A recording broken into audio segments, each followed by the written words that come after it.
जय श्री कृष्णा, राधे राधे। आज की वीडियो में हम उत्पन्ना एकादशी की कथा का श्रवण करेंगे। हिंदू धर्म में भगवान विष्णु को समर्पित मानी गई एकादशी तिथि का विशेष महत्व माना गया है। माना जाता है कि उत्पन्ना एकादशी से ही एकादशी के व्रत की शुरुआत हुई थी।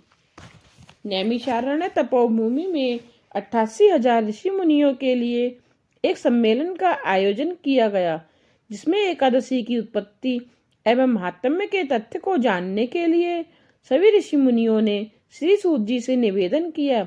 श्री सूत जी ने कहा, हे ऋषि मुनियों, मनोकामना पूर्ण करने वाली अनंत पुण्य प्रदायिनी एकादशी की उत्पत्ति, महात्म्य आदि के बारे में पांडव श्रेष्ठ युधिष्ठिर ने भी अश्वमेध यज्ञ के समय भगवान श्री कृष्ण से यही सब प्रश्न किए थे।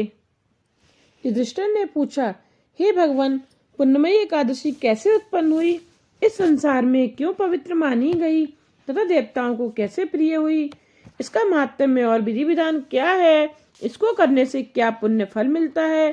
कृपया बतलाने का कष्ट करें। भगवान श्री कृष्ण ने कहा, हे पांडव श्रेष्ठ, प्राचीन समय की बात है।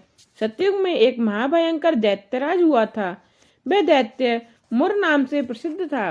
वह बड़ा ही क्रूर, रौद्र रूप वाला तथा अत्यंत शक्तिशाली था।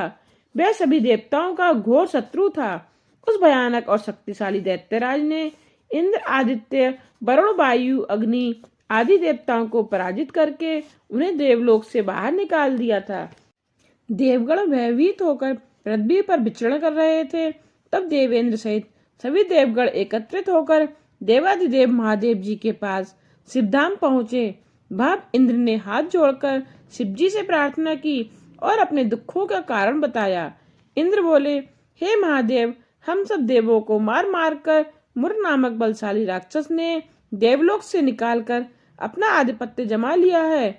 हम सभी मृत्युलोक में दुखी जीवन बिता रहे हैं। कृपया आप हमें इस दुखी जीवन से छुटकारा पाने का उपाय बतलाएं। भगवान महादेव जी ने उन्हें संसार के स्वामी भगवान विष्णु के पास जाने की सलाह दी और कहा, दैत्य मुर्ग का अंत भगवान विष्णु की शक्ति से ही संभव हो सकता है। यह सुनकर देवराज इंद्र तथा अन्य सभी देवगण भगवान महादेव जी के आदेश अनुसार पाताल लोक चले गए। वहां पर शेषनाग की शैया पर लक्ष्मी जी सहित विष्णु जी विश्राम कर रहे थे। उनको विश्राम करते देखकर देवताओं सहित इंद्र ने विनम्रता से स्तुति आरंभ कर दी। इंद्र बोले, हे देवेश्वर, आपको मेरा प्रणाम है। आप स्तुति योग्य हैं। आपको हम सबका कोटि कोटि प्रणाम है। देवता और दानव दोनों ही आपकी वंदना करते हैं। हे मधुसूदन, आप हमारे ऊपर कृपा करें। समस्त देवगण आदि दैत्यों से त्रस्त हैं और भयभीत होकर हम सब आपकी शरण में आए हैं। आप हमारी रक्षा कीजिए। समस्त देवों की करुण देव बाड़ी से द्रवित हो विष्णु भगवान ने उन्हें सांत्वना दी। विष्णु जी ने कहा, हे देवराज, वह कैसा राक्षस है जिसने तुम सब देवों को पराजित करके देवलोक से बाहर निकाल दिया है? उसका रूप और बल कैसा है तथा उस दुष्ट का रहने का स्थान कहाँ है? भगवान की अमृत तुल्य मीठी वाणी सुनकर इंद्र बोले, हे देवेश्वर, प्राचीन समय में तालजंग नामक एक राक्षस था। उसी का दैत्य पुत्र मुर के नाम से विख्यात हुआ, जो चंद्रावती नगरी में रहता था। अपने बल प्रताप से भूमंडल से सभी देवताओं को परास्त करके देवलोक को जीतकर उसने हम सबको वहां से निकाल दिया है। उसने दूसरे ही इंद्र को स्वर्ग के सिंहासन पर बैठाया है। आप अपने ही कुल के इंद्र, अग्नि, यम, वरुण, सूर्य, चंद्रमा आदि को लोकपाल बना दिया है। वह स्वयं ही सूर्य बनकर धरती को गर्मी प्रदान करता है, बादल बनकर जल वर्षा करता है। अतः आपसे निवेदन है कि आप उस बलशाली व भयानक दैत्य मुर को मारकर हम सब देवताओं की रक्षा कीजिए। यह सुनकर भगवान श्री विष्णु को बहुत क्रोध आया और बोले, हे देवगण, आप धीरज धरें। मैं अति शीघ्र तुम्हारे सब शत्रुओं का नाश करके आप सबकी रक्षा करूंगा। आप सब शीघ्र ही अपनी सेना के साथ चंद्रावती नगरी चलिए। स्वयं भगवान विष्णु जी भी आगे आगे चंद्रावती नगरी की ओर चल पड़े। वहां दैत्यराज मुर अपने सैनिकों के साथ युद्ध भूमि में लड़ने के लिए गर्जन कर रहा था। वहां पर देवों और राक्षसों में घमासान युद्ध होने लगा। दानवों ने अनेक देवों को परास्त कर दिया। बहुत सारे देव युद्ध भूमि से भाग गए। तब भगवान विष्णु को युद्ध भूमि में देखकर राक्षसों ने उन पर भी अस्त्र शस्त्र से प्रहार करने शुरू कर दिए। भगवान विष्णु जी ने भी अपने दिव्य बाणों और चक्र के भीषण प्रहार से दानवों पर आक्रमण किया, जिससे राक्षस मुर की सेना छिन्न भिन्न हो गई। भगवान विष्णु ने असंख्य राक्षसों को मौत की नींद सुला दिया। यह देखकर दैत्यराज मुर भगवान विष्णु की ओर लड़ने आया और युद्ध के लिए ललकारने लगा। यह सुनकर भगवान विष्णु के नेत्र क्रोध से लाल हो गए। दैत्य मुर भगवान विष्णु पर प्रहार करने लगा। वह जितने भी बाण भगवान पर फेंकता था वे सब उनके तेज प्रताप से पुष्प में बदलकर गिर जाते थे। भगवान विष्णु ने अपने दिव्य शस्त्रों से दैत्य मुर को मारने के लिए जिन जिन शस्त्रों का प्रयोग किया वे सभी उस दैत्य के तेज से कुंडित होकर नष्ट हो जाते थे। इसके पश्चात भगवान विष्णु के सर्परूपी बाणों और अनेक प्रकार के शस्त्रों का प्रयोग करने पर भी दैत्य मुर पराजित नहीं हुआ, परंतु भगवान के बाणों और शस्त्रों से दैत्य मुर का शरीर घावों से छलनी हो गया था। जब दिव्य शस्त्रों से भी भगवान उस दैत्य मुर को न जीत सके तब परित के समान बाहुओं से युद्ध करने लगे। भगवान विष्णु उस दैत्य से युद्ध करते रहे, परंतु वे उस दैत्य को न जीत सके। अंत में भगवान विष्णु थककर विश्राम की इच्छा से बद्रिकाश्रम की ओर चले दिए। वहां पर उन्होंने सिंगावली नामक गुफा में शयन की इच्छा से प्रवेश किया। वह गुफा बहुत लंबी थी, जिसमें एक ही प्रवेश द्वार था। भगवान विष्णु उस गुफा में विश्राम करने लगे। वह घायल दैत्य मुर भगवान विष्णु का पीछा करता हुआ बद्रिकाश्रम जा पहुंचा और उसने भी उसी गुफा में प्रवेश किया।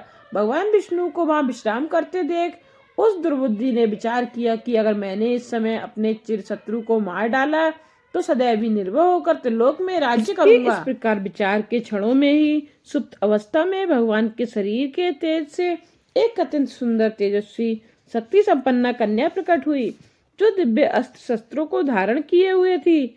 उसने दैत्यराज मुर को युद्ध करने के लिए ललकारा। दैत्यराज उस सुंदरी एवं बलशाली कन्या को देखकर आश्चर्यचकित होकर उससे युद्ध करने लगा। उस शक्ति संपन्ना एवं पराक्रमी देवी कन्या ने क्रोधित हो दैत्य मुर के रथ को नष्ट कर दिया, अस्त्र शस्त्र तोड़ डाले और उसको निरस्त्र बना दिया। उस देवी कन्या ने उसे धक्का देकर पृथ्वी पर पटक दिया। उसके बाद वक्ष पर पैर रखकर तलवार का वार करते ही उसका सिर काट दिया। दैत्य मुर सिर कटते ही पृथ्वी पर गिर गया और मृत्यु को प्राप्त हुआ। तब अपने सेनापति दैत्य को मरा जानकर सब दानव पाताल लोक को भाग गए। जब भगवान विष्णु की निद्रा टूटी तो वे दैत्यराज मुर के कटे हुए सिर को देखकर विस्मित हुए और सोचने लगे कि इस दैत्य का वध किसने किया है। उसी क्षण उन्होंने उस कन्या को भी देखा। वह कन्या भगवान विष्णु के सम्मुख हाथ जोड़कर खड़ी हो गई। भगवान उस कन्या से पूछने लगे, हे देवी, इस दैत्य को किसने मारा और तुम कौन हो? कन्या कहने लगी, हे देवेश्वर, मैं आपकी देह से उत्पन्न हुई हूँ और मैंने ही इस दैत्यराज को मारा है, क्योंकि यह युद्ध के नियमों का उल्लंघन करके आपके विश्राम के समय आपका वध करना चाहता था। यह सुनकर भगवान विष्णु बोले, हे कल्याणी, तुमने इसे मारकर देवताओं का महान उपकार किया है और सभी देवों की रक्षा की है, अतः मैं तुमसे बहुत प्रसन्न हूँ। तुम अपनी इच्छा अनुसार मुझसे जो चाहो वर मांग लो। मैं तुम्हें ऐसा वर देना चाहता हूँ जो देवताओं को भी दुर्लभ होगा। वह कन्या हर्षित होकर बोली, हे प्रभु, ऐसा वर दीजिए कि जो भी प्राणी मेरा व्रत उपवास करे उसके सारे दुख दूर हो जाएं और उसके पिछले समस्त पाप नष्ट हो जाएं। मैं समस्त तीर्थों से श्रेष्ठ तथा अपने भक्तों को मनोवांछित वर देने वाली बनूं तथा मरणोपरांत में स्वर्गलोक प्राप्त कर सके। मुझ में श्रद्धा रखने वाले और व्रत उपवास करने वाले निश्चित रूप से ही धर्म धन धान्य से भरपूर सुखी तथा समृद्ध रहें और सांसारिक सुख भोग करते रहें। अंत समय में वे मुक्ति के परम धाम को प्राप्त करें। कन्या के वचन सुनकर भगवान विष्णु बोले, तथास्तु। मुझ में और तुम में श्रद्धा रखने वाले संसार में प्रसिद्धि व समृद्धि पाएंगे और मरणोपरांत विष्णु धाम को जाएंगे। हे पुत्री, तुम एकादशी को उत्पन्न हुई हो, अतः अब तुम्हें एकादशी के नाम से ही तीनों लोकों में जाना जाएगा। तेरे उपवास का फल सब तीर्थों से भी अधिक होगा। यह सब कहकर श्री भगवान अंतर्ध्यान हो गए। कन्या उत्पन्ना एकादशी भी प्रभु के वचनों से बहुत प्रसन्न हुई। भगवान कृष्ण ने आगे कहा, हे युधिष्ठिर, सब व्रतों में एकादशी व्रत का फल सर्वश्रेष्ठ है। सब तीर्थों से भी अधिक फल एकादशी व्रत और उपवास का होता है। एकादशी व्रत और उपवास धारी के सब शत्रु भाग जाते हैं और वह मोक्ष प्राप्त करता है। उस पर आने वाले दुख विपत्तियों एवं बाधाओं को मैं स्वयं निर्मूल कर देता हूँ। हे युधिष्ठिर, मैंने तुम्हें एकादशी की उत्पत्ति, उसके व्रत और उपवास से मिलने वाले पुण्य लाभ के बारे में सविस्तार बतलाया है। द्वादशी से युक्त एकादशी सबसे उत्तम होती है। एकादशी का व्रत करने वाले स्त्री पुरुषों को प्रातः स्नान करने के पश्चात सूर्य भगवान को अर्घ्य देकर व्रत प्रारंभ करना चाहिए। उसके बाद भगवान श्री विष्णु का ध्यान करके पूजन करना चाहिए। उपयुक्त विवरण में भगवान कृष्ण ने युधिष्ठिर को एकादशी का महत्व स्पष्ट करते हुए कहा है कि विष्णु भक्तों के लिए एकादशी से बड़ा कोई व्रत नहीं है। इस व्रत को शास्त्रानुसार विधि पूर्वक करने से श्रद्धालुओं को समस्त वैभवों की सिद्धि प्रदान करने वाला सहसाध्य भी प्राप्त हो सकता है। एकादशी का महात्म्य का श्रवण, पठन और उच्चारण करने वाले भक्तों के समस्त सांसारिक कष्ट दूर हो जाते हैं और वे सदैव ही अश्वमेध यज्ञ के समान ही फल प्राप्त करते हैं। वे इस मृत्युलोक में अनेक प्रकार के सुख भोगते हुए अंत में मोक्ष को प्राप्त करते हैं।